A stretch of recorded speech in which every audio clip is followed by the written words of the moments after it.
December 30, 2024 సోమవారం వెంకటేశ్వరం మదనపల్లి మార్కెట్‌లో tomato stock అంటే దిగుమతి ఎలా వచ్చి మనం ఇవాళ తెలుసుకుందామండి. దీంతో పోల్చుకుంటే దిగుమతి తగ్గిందా లేదా పెరిగిందా వేటని ఇవాళ మాట్లాడుకుందామండి. ఇంకా ఛానల్ సబ్స్క్రైబ్ చేయని వాళ్ళు అలాగే లైక్ చేయండి. వెంటనే లైక్ ప్లస్ సబ్స్క్రైబ్ చేసుకోండి. మీకు ఈ కుడి చేతి పక్కనే సబ్స్క్రైబ్ బటన్ ఉంటుంది. అలాగే ఎడమ చేతి పక్కనే లైక్ బటన్ ఉంటుంది. ఇంకా స్టాక్ విషయం మాట్లాడుకుందాము.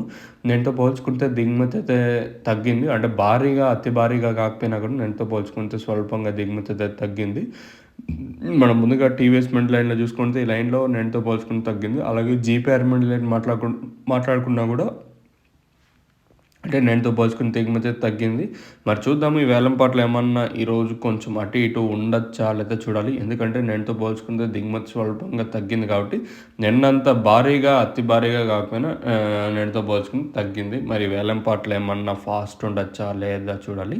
సో ఇది ఇన్ఫర్మేషన్ ప్రస్తుతానికి ఉన్నది మన మదనపల్లి మార్కెట్‌ని. ఇంకా మీకు ఈ తక్షణ ప్రోడక్ట్ కావాలనుకుంటే పైన స్క్రీన్ మీద నెంబర్‌కి అయితే కాల్ చేయొచ్చు. మెయిన్‌గా ప్రోడక్ట్ ఏమంటే చెట్టు అనేది గ్రోత్ రావడానికి, పూత అనేది డ్రాప్ అవ్వకుండా ఉండడానికి ఇది ప్రోడక్ట్ అయితే యూజ్ చేస్తారండి. సో ఇది ఇన్ఫర్మేషన్ మన తక్షణ గురించి. మెయిన్‌గా టమోటాకి కాకుండా ఏదైతే తీగ జాతికి చెందిన దోస, కర్బూజ కానివ్వండి, మునగ అలాగే చెనిక్కాయలు దీనికి కూడా యూజ్ చేయొచ్చు.